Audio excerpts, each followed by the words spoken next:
Alors bonjour tout le monde, ce matin c'est le dernier de la saison, puisque après c'est juillet-août, il sera fermé, mais on va parler cette semaine donc de notre parashat Shlach.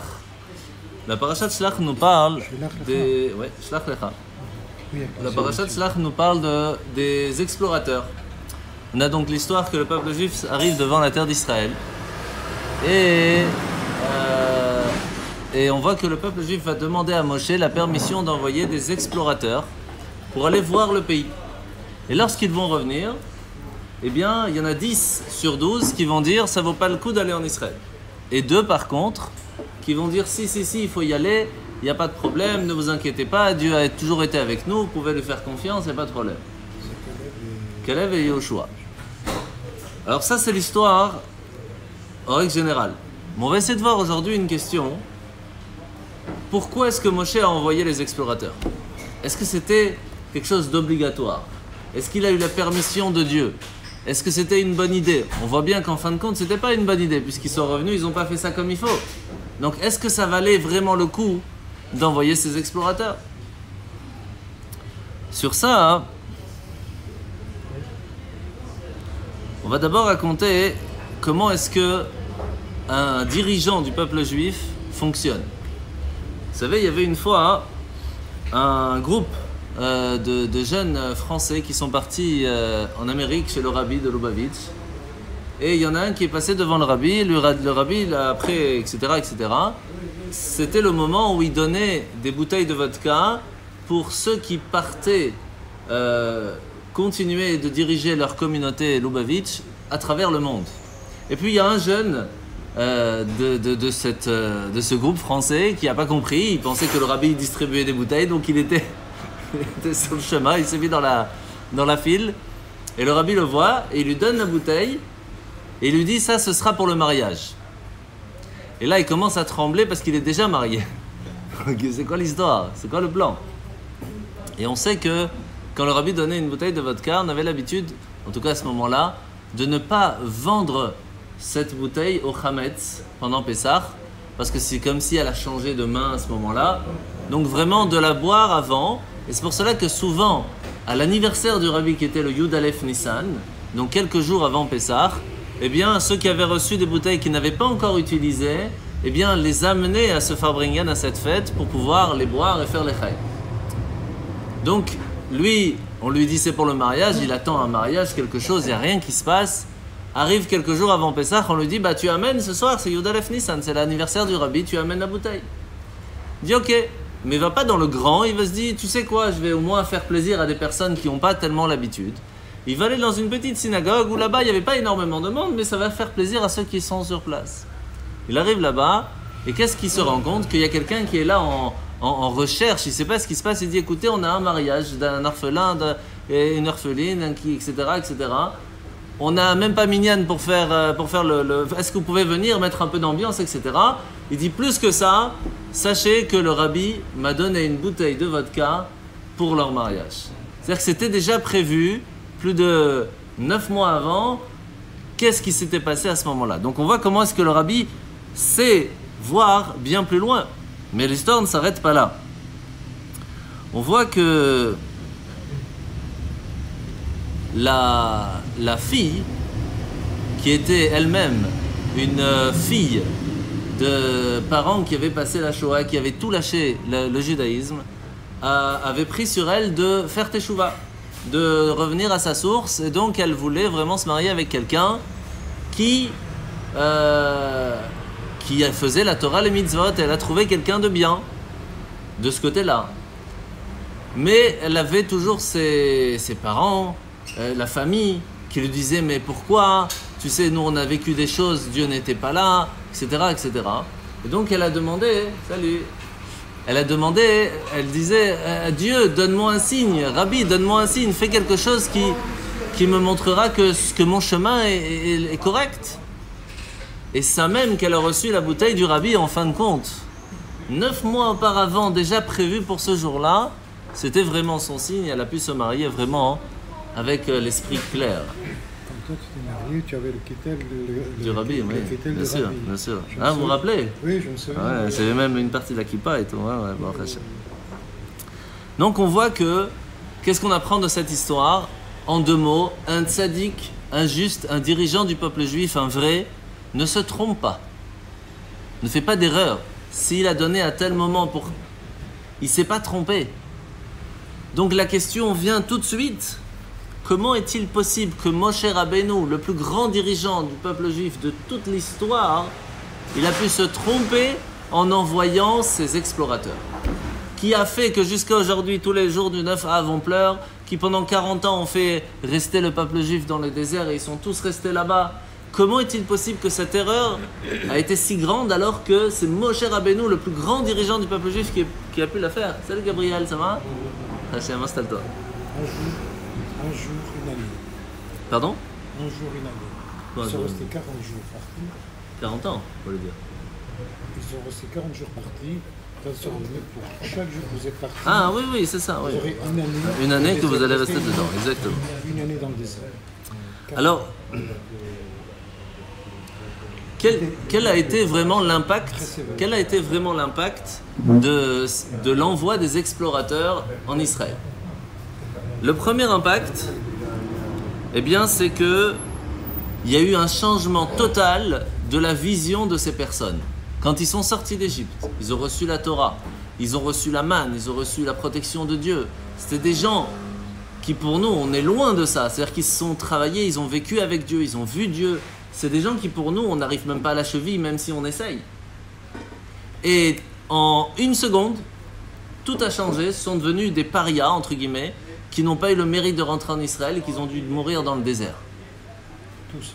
Tous. On va voir si tous ou Sauf pas. que- Donc on voit que comment c'est possible que c'est une erreur phénoménale. Changer plus de 3 millions de personnes du jour au lendemain, paf, c'est énorme. C'est énorme. Chez lui, 600 000, un peu plus. 600 000, c'est juste les hommes de 20 ans à 60 ans, on va en parler aussi. C'est ça. Après, et c'est 605 550. Hamcha, hamcha. Alors, on a la deuxième chose, c'est que... Hey Ruben, comment tu vas? Ça va? Ta chère? Bonjour. Comment ça va? Santé. Bonjour, bon appétit. Merci. Installez-vous, hein, profitez. La deuxième chose, c'est que Moshe lui-même a reçu un impact très grave de ce problème des explorateurs. Parce que comme toute sa génération est morte dans le désert, lui aussi, il n'a pas pu rentrer en Israël et été enterré dans le désert. Donc on voit que même Moshe lui-même en a perdu quelque chose. Donc comment est-il possible que Moshe a pu se tromper d'envoyer les explorateurs? Et la troisième chose qui est encore pire, c'est que jusqu'à aujourd'hui, on y pleure. Parce que tous les ans, à Tisha B'Av, le 9 Av, on a les 9 jours, etc. etc. Donc c'est des moments très tristes qui jusqu'à aujourd'hui nous ont fait perdre les deux temples et l'Inquisition, etc. Je ne rentre pas dans le détail. Donc comment est-il possible qu'une erreur si grande ait pu être faite par Moshe? Alors vous savez que... Tout va bien? Vous savez une chose très intéressante, c'est que généralement parlant, mets la table, attache la table, comme ça tu t'installes. Généralement parlant, un juif peut faire tous les mitzvot. Il peut faire sa bar mitzvah, il peut mettre ses tefillin, il peut faire un sefer Torah. Il peut, c'est pas tout le monde, même en général il fait sa bar mitzvah, il va se marier, il va mettre ses tefillin, généralement bon. Mais par contre, on voit que pas tous les juifs vont avoir la possibilité d'aller une fois dans leur vie en Israël et encore moins s'y installer. Comment c'est possible? Alors que tout le but pour qu'on a reçu la Torah, c'est pour en fin de compte arriver en Israël. Et la réponse se trouve dans notre paracha. Quand on a reçu la Torah, c'était avec joie, avec préparation, etc. Quand on arrivait devant la terre d'Israël, il y a eu des doutes, il y a eu des pleurs. Tout ce qui est venu avec joie, c'est gardé jusqu'à aujourd'hui. Mais quand quelqu'un veut aller s'installer en Israël, il a les mêmes doutes qui ressortent. Bonjour. Salut. Ça va? C'est la ça qui check, tout va bien? Bonjour. Bonjour. Maman, elle est. Et donc on voit vraiment que cette paracha est une paracha très difficile à comprendre quand on regarde. Bonjour, salut.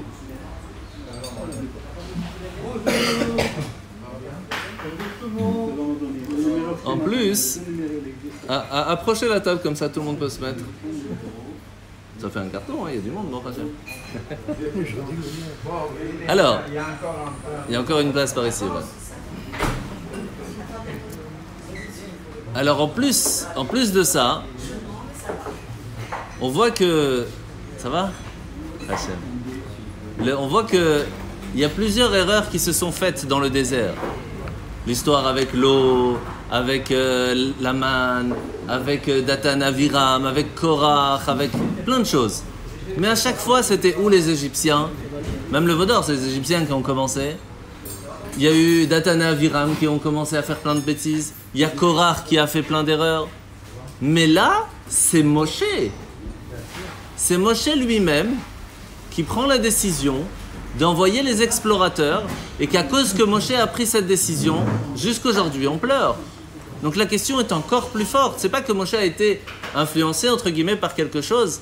Moshe reçoit la demande du peuple juif d'envoyer les explorateurs. Il demande à Hachem, on va voir la réponse de Dieu. Et Moshe prend la décision d'envoyer des explorateurs. À cause de ça, on pleure jusqu'à aujourd'hui. Comment c'est possible? D'abord,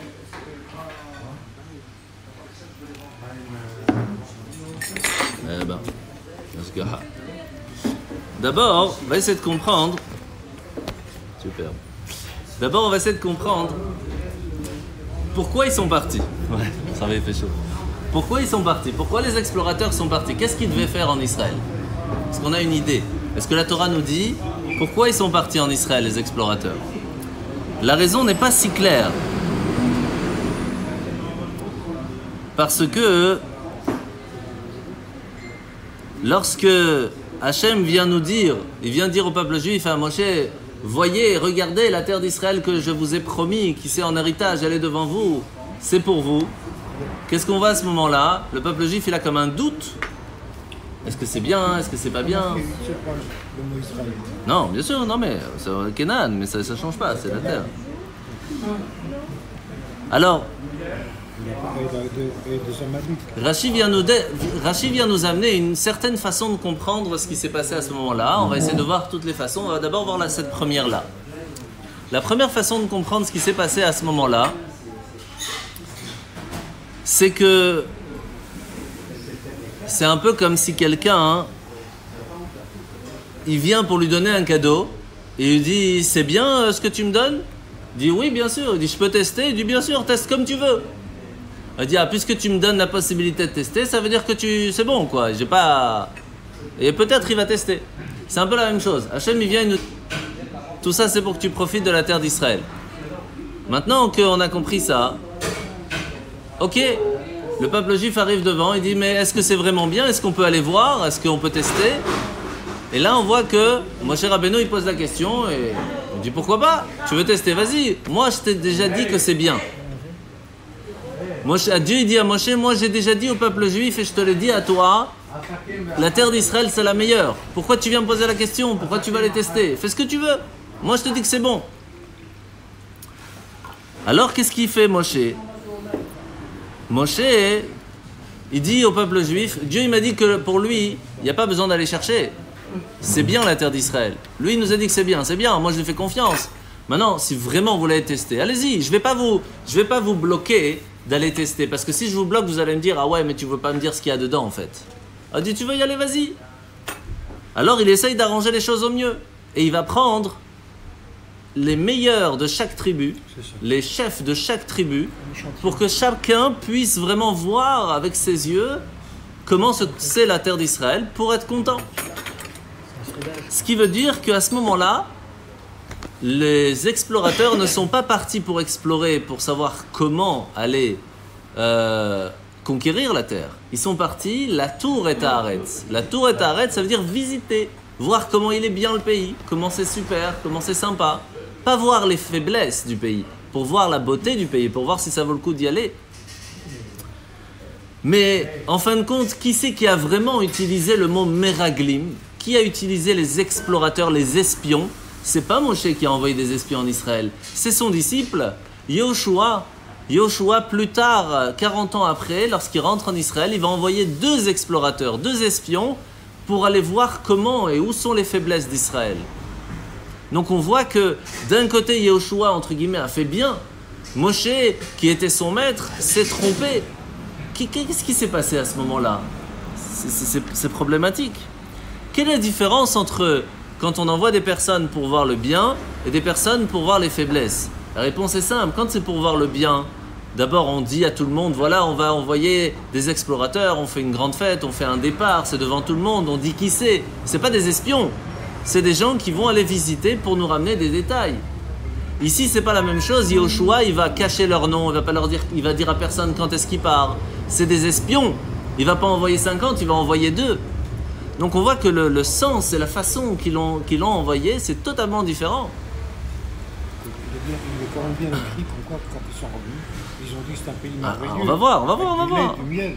On va voir quelle a été l'erreur des explorateurs. Donc on voit qu'ici, en 2 mots, pour résumer, Yehoshua envoie des explorateurs d'armée, des commandos de l'armée, pour savoir où sont les faiblesses pour pouvoir rentrer et conquérir la terre. C'est pas des gens qui sont partis voir est-ce que c'est bien ou c'est pas bien. C'était pas du tout leur job. La différence, c'est que Moshe, il envoie des personnes pour montrer, pour expliquer comment c'est la terre d'Israël, pour que tout le monde soit content d'y aller. Ça n'a rien à voir. Maintenant qu'on a compris cette première partie,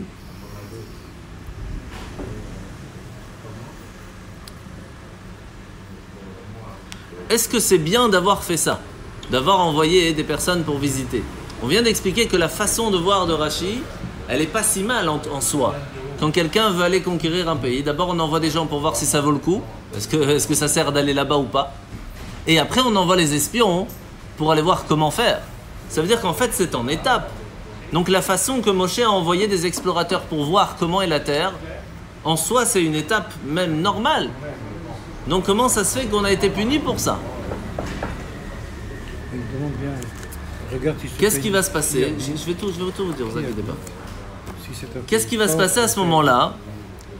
On va voir que les explorateurs vont revenir. Il y en a 10 qui vont dire la terre d'Israël est magnifique, mais elle est très dangereuse. Ça vaut pas le coup d'aller. C'est-à-dire qu'ils ont donné leur avis. On leur a pas demandé de donner leur avis. On vous a dit revenez, expliquez-nous comment c'est. Première erreur des explorateurs. Bonjour. Deuxième chose, les deux autres vont dire et alors qu'il y a des géants, c'est votre problème? Dieu nous a déjà sauvés de plein de choses. Pourquoi vous n'aurez pas confiance? Donc on voit qu'à ce moment-là, le peuple juif va être triste, va pleurer parce que les explorateurs vont dire que c'est pas bon d'aller en Israël. Alors sur ça on peut expliquer plusieurs façons, c'est pas le moment maintenant. Pourquoi ils ont dit ça, etc. Mais c'est pas le moment. Pour l'instant on est sur la question pourquoi il les a envoyés. Maintenant qu'on a compris ça, qu'est-ce qui va se passer? Dieu va dire à Moshe, puisque tout le peuple a pleuré pour rien, je vais leur donner de quoi pleurer. Tous les ans, le même jour, c'est donc le 9 Av, le soir du 9 Av, tout le peuple va creuser leur tombe. Et le lendemain matin, 15 000 vont mourir. Pour que, en 40 ans, les 600 000 partent. Ce qui veut dire que chaque année, les gens dormaient dans leur tombe et savaient que le lendemain, il fallait enterrer 15 000 personnes. C'est énorme. Une fois par an. Ils ne mouraient pas les autres jours. Une fois par an, ouais. C'était le jour du décès. C'était le 9 Av. Comme ça. Tout le monde le même jour. Maintenant, qu'est-ce qui s'est passé? Pendant 39 ans, ça fonctionne. La 40e année, ils savent que c'est la dernière année, donc ils savent que ces 15 000-là, ils ne vont pas se relever le lendemain. Et pourtant, le lendemain, les 15 000 se lèvent. Alors ils se disent, on s'est peut-être trompé de jour dans le calendrier, on va les redormir demain. Le lendemain, ils se lèvent, encore. Surlendemain, encore. Pendant 5 jours comme ça, jusqu'au jour du 15 Av. Le 15 Av, lorsqu'il se lève, il se dit, c'est bon, c'est que Dieu nous a pardonné. Qu'est-ce qui a fait qu'un décret prévu que ces 15 000 personnes devaient mourir, c'était prévu. En fin de compte, ils ne meurent pas. La réponse est simple. Quand une personne va dormir et qu'elle sait que le lendemain, il y a un doute si oui ou non, elle va se relever ou pas, elle va peut-être demander pardon, mais pas avec cœur, parce qu'elle se dit peut-être que la nature va faire que je ne vais pas mourir. Mais lorsqu'on sait que le lendemain, on ne va pas se relever, alors la teshuva, les demandes de pardon qu'on va faire, elle est totale. Ce qui fait que si on demande pardon de façon totale, le pardon est accepté. Ce qui fait que le lendemain, le décret est déchiré. C'est ce qui s'est passé. Mais la teshuva qu'ils avaient fait n'était pas totale, c'est pour ça qu'ils sont partis.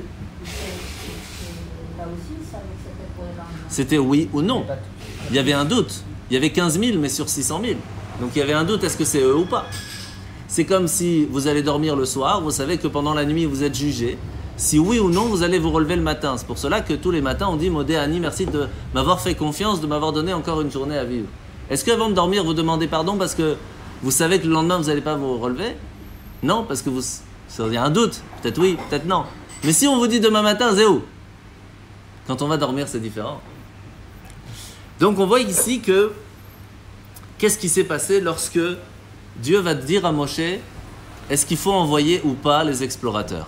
Eh bien écoutez ce qui se passe. Moshe arrive chez Dieu et lui dit, le peuple juif vient et me demande est-ce qu'on peut envoyer les explorateurs? Et Hachem dit cette phrase, Shlach lecha leda'atra. Envoie-les pour toi à ta connaissance. Ça veut dire, pour moi, j'ai pas besoin qu'on envoie des explorateurs. J'ai déjà dit que la terre d'Israël est bien, j'ai pas besoin. Tu veux, fais ce que tu veux. Imaginez que vous allez demander une question à votre patron. Il faut ou il faut pas? Et vous dites, c'est quoi, pour moi, j'ai pas besoin. Fais ce que tu veux. Vous allez faire ou pas? Pas sûr. Si vous allez voir un ange, vous lui dites, est-ce qu'il faut ou il faut pas? Il te dit, franchement, il n'y a pas besoin. Maintenant, tu fais ce que tu veux. Vous allez faire ou pas? Pas certain. Si Dieu lui-même, il vous dit, je pense pas que c'est une bonne idée d'envoyer des explorateurs. Fais ce que tu veux. Vous allez le faire ou vous n'allez pas le faire? Jamais. Jamais. Comment ça se fait que Moshe prend sur lui la décision d'aller à l'encontre même de la volonté de Dieu en se disant oui, je suis peut-être plus intelligent que Dieu, lui il pense que c'est pas important, mais moi je pense que c'est important, on les envoie. C'est énorme comme décision. Et à cause de ça, ça a été une catastrophe. Donc qu'est-ce qui s'est passé dans la tête de Moshe à ce moment-là? Alors, si c'est vraiment une erreur, la question elle est encore sur Yehoshua, son disciple, 40 ans plus tard. Il fait la même erreur que son maître, il envoie encore des explorateurs. Alors, si vraiment c'était une erreur ce que Moshe a fait, alors ne refait pas la même chose. Et on voit bien que la deuxième fois lorsque Yehoshua a envoyé, c'était pas une erreur. Dieu ne les a pas punis pour ça. Donc, comment ça se fait que pour Moshe ça a été problématique et pour son élève non? La première fois quand même, il y a quand même une partie du peuple hébreu qui est rentré quand même. Ils se sont fait battre.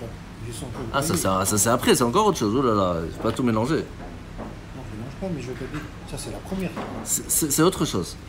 C'est encore autre chose. Ça, ils n'ont pas envoyé des explorateurs, ils sont partis, une partie est partie pour se battre, ils ont perdu, c'est tout. Ça n'a rien à voir. Donc maintenant, il y a une seule personne, un seul grand rabbi qui s'appelle la Barnabel, très connu quand on apprend la paracha, un grand Mepharaësh, qui vient nous dire une chose très très étonnante et qui nous dit comme ça. Il faut savoir que la faute, il parle vraiment de faute, l'erreur que Moshe a fait à ce moment-là en envoyant les explorateurs à l'encontre de la volonté de Dieu, c'est à cause de ça qu'il n'est pas rentré en Israël. Carrément. Alors qu'on sait bien que c'est marqué plusieurs fois dans la Torah que pourquoi est-ce qu'il n'est pas rentré en Israël? Parce qu'il a frappé le rocher, il ne lui a pas parlé. C'est-à-dire que c'est écrit plusieurs fois, c'est 3 fois c'est marqué en fin de compte. Donc à Barnabel, il prend sur lui une charayot, une responsabilité de dire que c'était la faute des explorateurs. Et comment il explique ça? Il dit, on ne peut pas dire que la faute d'avoir tapé le rocher c'est tellement grave. En fait, c'était juste pour ne pas parler de la grande faute de Moshe et des explorateurs.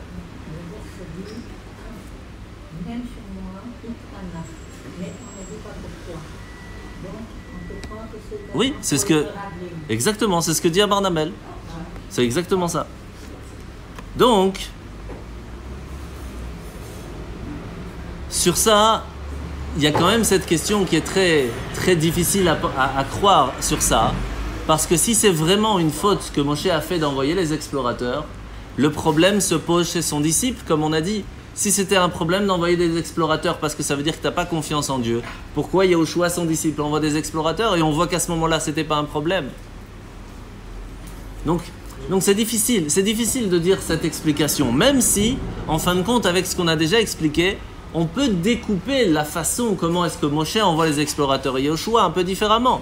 Parce que Moshe envoie quand même des explorateurs pour aller voir le bien du pays, et ils reviennent et ils parlent du mal. À la différence que les deux explorateurs de Yahushua, ils sont partis pour voir les faiblesses du pays. Et eux, ils font leur job. Donc, il y a quand même une certaine différence qui pourrait expliquer à Barnabel, mais la question reste quand même en suspens. Sur ça, on va raconter une histoire. L'histoire d'un rabbin très connu, le Rav Tzvi Hirsch Weinreb, qui était un des très très proches du président de l'Ohio, et qui était lui-même sur deux plans, on va dire. Il était rabbin de métier et de cœur, mais il était aussi professeur de philosophie. Eh ben voilà, Mazal Tov. Et le problème, c'est qu'à force de marcher sur deux pieds, si on veut, ben, il a eu beaucoup de doutes dans sa tête, même à savoir où envoyer ses enfants dans l'éducation. Est-ce que plus dans telle école philosophique ou plus dans le côté toranique? Il était très très... Pourtant, il avait une foi très forte, il était rabbin, donc c'est pas non plus... Mais les questions étaient là. Et alors, il va un jour chez le rabbi de Lubavitch, et par téléphone, il demande au secrétaire, est-ce que, en sachant que j'habite l'Ohio, qu'est-ce qui serait bien de faire? J'ai des doutes dans la façon d'agir. Et le rabbi qui se trouve à côté, en général le rabbi parlait pas souvent au téléphone, mais ça arrivait, il dit à son secrétaire, dis-lui, donc il entend en même temps par le téléphone, qu'il aille voir un monsieur Weinreb qui se trouve à l'Ohio. Alors, il transmet le message, il dit, oui, j'ai bien entendu le rabbi, mais dites au rabbi que c'est moi. Et le rabbi lui dit, mais des fois, il faut se parler à soi-même. Alors, c'est quoi la réponse? Qu'est-ce qu'il a voulu lui dire? Il a voulu lui dire, il y a des fois, il faut prendre ses propres décisions. Il y a des fois, tu as tes connaissances, tu as ton expérience, et tu dois faire tes choix. C'est-à-dire que je peux pas prendre la décision pour toi. Qui que je sois, il y a des fois, il faut prendre sa décision. Ça peut être pour le mariage, ça peut être pour beaucoup de choses. On peut conseiller, mais la décision finale t'appartient. Pourquoi c'est important de raconter cette histoire? Parce que on voit que lorsque Hachem a créé le monde, il a mis Adam Arishon, Adam et Ève. La première chose qu'il fait, c'est qu'il lui dit, tu sais, j'ai créé tout ça à manger, mais il y en a un, il ne faut pas que tu manges. Pourquoi tu lui mets un aliment qu'il ne peut pas manger? Parce que Dieu attend que Adam et Ève prennent leur décision de faire ou de ne pas faire. C'est le but de la création. C'est pas de vivre comme un robot. Le but de la création, c'est de te dire, je t'ai créé avec un certain libre arbitre. Maintenant, tu as assez grandi, tu es assez mûr pour prendre tes décisions. Sache que ça, tu peux manger, ça, tu ne peux pas manger. Tu es mûr maintenant, fais ce qu'il faut. C'est ce qui se passe à la bar mitzvah, c'est ce qui se passe quand on a 20 ans. On évolue, on mûrit, on te dit, ça y est, tu dois prendre tes responsabilités. Ce qui veut dire que, en fin de compte, Hachem n'a pas créé un monde pour lui, il a créé un monde pour nous. Pour que nous, on puisse faire une place pour lui dans le monde. Et pour cela, il nous donne un libre arbitre. Large ou pas large, c'est encore une autre question. Mais on a un certain libre arbitre qui nous donne la possibilité de faire ou de ne pas faire. Et c'est ça qui va nous grandir. La preuve, regardez la preuve. Quand on parle de la création du monde, il y a combien de versets? Il n'y a pas grand-chose, hein? Il y a 26 versets pour la création du monde. Ah. Par contre, quand on parle de la construction du Mishkan, du tabernacle qui vient pour réparer la faute du veau d'or et de pouvoir agir dans le monde avec les sacrifices et de prendre des animaux, faire une bénédiction, etc., etc., là, il y a 2 parachutes, 3 parachutes, 5 parachutes, ça n'arrête pas, ça répète et ça répète et ça répète. Combien on va répéter? Pourquoi? Parce que le but de pourquoi Dieu a créé le monde, c'est pas pour la création. Le but, c'est parce qu'on doit prendre le monde, on doit le raffiner, on doit le travailler, on doit faire la bénédiction pour ça. On doit prendre nos décisions avec notre libre arbitre de faire ce qu'il faut ou pas. Si on ne le fait pas bien... Si on ne fait pas bien, c'est pire, bien sûr. La punition est terrible. Ah oui, mais parce que c'est ça le but de tout le pourquoi on est venu sur Terre. Donc en fait, on comprend maintenant qu'est-ce qui s'est passé dans la discussion entre Moshe et Dieu. Dieu vient voir Moshe et lui dit « Vas-y, prends ta décision. Pour moi, j'ai pas besoin d'envoyer des explorateurs. Moi, je sais très bien que la terre d'Israël est bien. Shlach lecha ledaatra, envoie-les pour toi, par ta décision. » En fait, à ce moment-là, Moshe était très fier de cette réponse. C'est parce que Dieu lui dit, Dieu était en train de lui dire, sache que le peuple d'Israël est mûr après avoir reçu la Torah. Vous êtes devant la terre d'Israël. À partir de maintenant, vous devez prendre vos décisions. Bien ou pas bien, il y a un certain moment, vous devez grandir. Ça y est, je vais arrêter de te dire ce qu'il faut faire exactement. Prends ta décision. Bouge. Fais ce qu'il faut. Et il est fier, Moshe. Et qu'est-ce qu'il fait? Il prend la décision. Oui, on va envoyer les explorateurs. On va montrer au peuple juif que la terre d'Israël qu'Hachem nous donne, c'est bien. Et pour ça, je vais choisir les meilleurs pour être sûr que tout va bien aller. Et il prend les meilleurs de chaque tribu. Et pourquoi il prend chacun de chaque tribu? Parce que ce qui est bon pour l'un n'est pas spécialement bon pour l'autre. C'est pour cela qu'il prend de chaque tribu pour que chacun puisse dire, je suis parti voir pour notre tribu. Nous, par exemple, Zvouloun qui travaille dans les bateaux, dans le commerce, il fallait qu'il y ait une partie avec la mer, sinon ça n'allait pas pour eux, etc., etc. Donc, il est parti, il a envoyé pour que chacun puisse venir et dire, on a pris la décision, on a envoyé, et en fin de compte, ça s'est bien passé. Mais malheureusement, ça s'est pas bien passé. C'est ça le problème.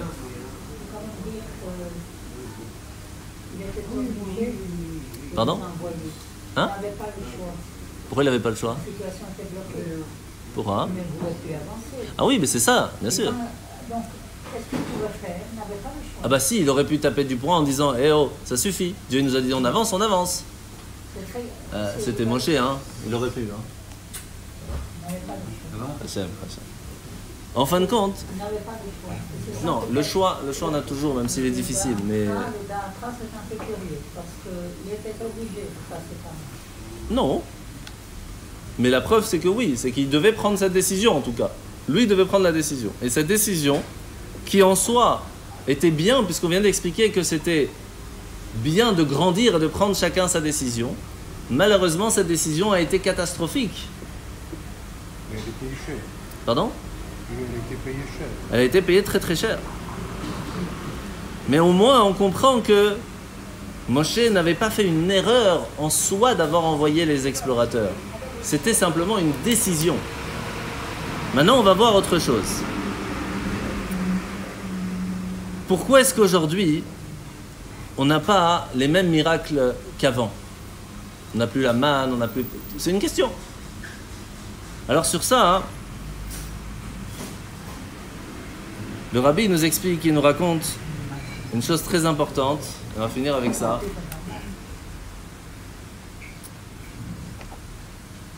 Que il y avait une histoire, qu'il y avait une personne qui, malheureusement, sa femme n'était plus présente à l'accouchement, elle est partie au moment de l'accouchement, et il ne savait pas quoi faire pour donner à manger à son enfant. Il a prié à Hachem et il a réussi à avoir du lait, alors que c'était un homme. Une histoire dans le Talmud. C'est pas la première fois, il y a eu plusieurs, bon, pas des tonnes, mais il y en a eu. Et à ce moment-là, qu'est-ce qu'on voit? Que Rav Yosef, il dit, mais c'est magnifique le miracle que Dieu a fait pour lui. Et que disent les sages à Rav Yosef? Mais non, qu'est-ce que c'est triste d'avoir dû changer les lois de la nature pour lui. Ça veut dire, est-ce que c'est bien d'avoir des miracles ou c'est pas bien? Je comprends pas. Ici, la Torah vient nous dire une chose très importante. Hachem, il a créé l'homme pour être un yotzer, pour être un créateur, pour être un formeur, de prendre les choses du monde et d'en former quelque chose de nouveau. Il attend que nous, on prenne le monde qui est brut et de le façonner à ce qu'il puisse être un réceptacle pour la divinité et pas pour autre chose. Malheureusement, c'est aussi pour autre chose, mais ça doit être pour la divinité. C'est pour cela que c'est très difficile à dire « Oui, mais Internet, c'est pas bon ». C'est pas vrai. Regardez tous les cours de Torah qu'on peut mettre sur Internet. Mais il y a tellement de choses qui sont pas bien sur Internet aussi. Donc, est-ce que Internet n'est pas bon? Non. C'est pas Internet qui est pas bon. C'est le choix et la possibilité de façonner ce qu'on a réussi à avoir aujourd'hui pour le bien ou pas. Ce qui veut dire qu'Hachem, il nous donne à nous, chaque année de plus en plus, une certaine avancée pour nous donner la possibilité d'évoluer, de faire une place pour Dieu dans le monde. Mais il nous dit choisis de faire le bien. Ce qui veut dire qu'il nous dit ça y est, si j'ai ouvert aujourd'hui la possibilité de l'internet, c'est que les gens sont mûrs pour savoir gérer ça ou pas. Et si tu penses que tu ne l'es pas, alors bloque-toi. Mets un protecteur. Ça existe aussi. Protection enfant, protection moins de 18, etc. Et ça vaut le coup des fois de mettre. Pour être sûr que les problèmes ne puissent pas arriver. Et tout le reste est ouvert. Ça veut dire qu'on a chacun la possibilité de faire le bien ou pas. Maintenant qu'on a compris ça, on voit quelque chose d'assez intéressant, c'est que le Rabbi de Lubavitch nous a quittés physiquement le 3 Tammuz, le Gimel Tammuz, et ça arrive bientôt. Vous savez que c'est le 3 juillet cette année, c'est Shabbat. Et 3 juillet, non, enfin, c'est pas le 3 juillet. C'est bientôt, c'est Shabbat. Et donc, on voit que avant que le Rabbi parte physiquement, il y avait déjà beaucoup d'envoyés du Rabbi, beaucoup d'explorateurs, si on veut, des shluchim, des shaliach. Mais après la disparition du Rabbi, il y a 3 fois plus que ce qu'il y avait avant. Comment vous expliquez ça? Comment vous expliquez ça? Comment c'est possible que des jeunes qui sont à peine la jeunesse, qui viennent se marier ou qui sont à peine pas mariés encore, ils prennent la décision de quitter leur famille, quitter leur facilité, quitter leur tout, pour aller dans un endroit et aider le peuple juif à pouvoir s'attacher, se rattacher à la Torah. Comment vous expliquez ça alors qu'on ne voit plus le Rabbi, on ne peut plus lui poser des questions? Mais c'est exactement ça. Je peux vous assurer que ce n'est pas évident tous les jours. Et ben, la réponse, elle est que le Rabbi, il ne nous a pas simplement donné quelque chose, il nous a formés, il nous a fait grandir, il nous a fait mûrir, qu'aujourd'hui, grâce à lui, on a la possibilité, même encore nous et nos enfants, de les former, de les faire grandir et mûrir, de savoir ce qui est bon pour nous et pour le peuple. Ça, c'est un vrai dirigeant, vous comprenez? Ça, c'est le Moshe Rabbeinu de la génération. Et le but en fin de compte, c'est quoi? C'est de savoir qu'il y a des fois, oui, on va être envoyé dans un certain endroit, et il faut savoir pourquoi on va, et comment on va, et pourquoi, et avec quoi, et comment on va en parler. C'est ça la question. C'est pour cela que quand Moshe il envoie des explorateurs, il leur dit « Vous allez aller là-bas pour aller voir le bien ». Ils retournent, ils ne voient pas le bien.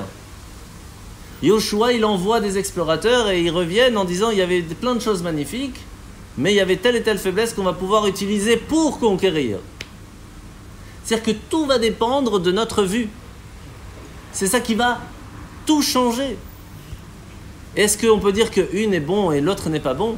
Non, c'est juste qu'il y a des points de vue différents, mais c'est à nous de savoir comment on va le faire. Vous savez, il y a une fois, 2 personnes qui sont allées voir le Rabbi, qui les 2 venaient d'Odessa. Je crois qu'on les a racontés la semaine dernière. La première dit au Rabbi, le Rabbi pose la question, comment c'est à Odessa? Il dit, franchement, magnifique, on a une bonne école juive, on a une belle communauté, etc., etc. Le Rabbi lui donne 10 roubles. Il dit, voilà, ce sera pour les gens là-bas. Il y a la deuxième personne qui passe juste après, il dit, comment c'est à Odessa? Il dit, voilà, c'est un peu cata, l'éducation n'est pas encore top, et il y a plein de soucis encore. Le Rabbi lui donne 1 rouble. Alors après, les 2 discutent, et pourquoi moi 10 et toi 1? Il y a un chassid à côté, il dit, mais c'est normal. Est-ce que tu penses que le Rabbi a besoin de tes connaissances pour savoir comment c'est à Odessa? Il sait exactement comment ça se passe là-bas. Pourquoi il t'a posé la question? Pour savoir dans quelle Odessa tu vis. Dans quelle ville tu vis? Quelle est ta vie? Comment est ta façon de voir la vie? Est-ce que tu vois la vie avec un œil qui voit toujours le bien ou pas? Et si tu vois toujours le bien, tu auras toujours la possibilité d'avancer. Tu vois toujours le pas bien, malheureusement, tu auras toujours la possibilité d'être freiné. Bien sûr qu'il ne faut pas se fermer les yeux. Mais il faut savoir voir les faiblesses pour les utiliser. C'est ce qu'ils ont fait, les explorateurs de Yehoshua. À la différence des explorateurs de Moshe, qui quand ils sont revenus, ils ont utilisé ces faiblesses pour faire tomber le peuple. C'est pour cela que l'envoi même des explorateurs n'était pas une faute. C'était même bien, c'était une décision mûre, réfléchie de Moshe. C'est la façon comment les explorateurs sont revenus, qui ont mal interprété et mal fait leur travail, qui ont fait en fin de compte l'erreur des explorateurs. Alors il faut espérer que maintenant, vous savez, qu'on est tous et toutes des envoyés de Dieu quelque part. Si on a été envoyé, on est né dans ce monde, c'est qu'on est envoyé pour une mission. Et on peut chacun d'entre nous voir cette mission en voyant tout le bien qu'on a reçu, en voyant tout ce qui n'est pas bon qu'on a reçu. Et on peut essayer de voir quelle est notre mission aujourd'hui, à savoir comment faire pour que le monde soit plus raffiné à ce que Hachem puisse recevoir et nous envoyer le Mashiach ou pas. C'est à nous. La tête. C'est exactement la question qu'il faut se poser aujourd'hui. Est-ce qu'on a fait notre mission? Est-ce que quand on parle à Hachem, tous les matins, tous les après-midi, tous les soirs, quand on fait la prière au Shabbat, est-ce qu'on lui dit « Oui, tu sais, c'est galère, c'est pas bien, etc. » Est-ce qu'on parle toujours du mal de notre vie? Comment est-ce qu'on voit notre vie ou pas? Vous savez, il y a une phrase très intéressante qui est vraiment très forte, et on va finir avec ça. C'est « Ne dis pas à Dieu comment sont grandes tes galères, dis à tes galères comment Dieu est grand. » C'est exactement ce qu'il faut essayer de faire, et automatiquement, eh bien, on pourra faire notre mission de la meilleure façon possible. Hazak.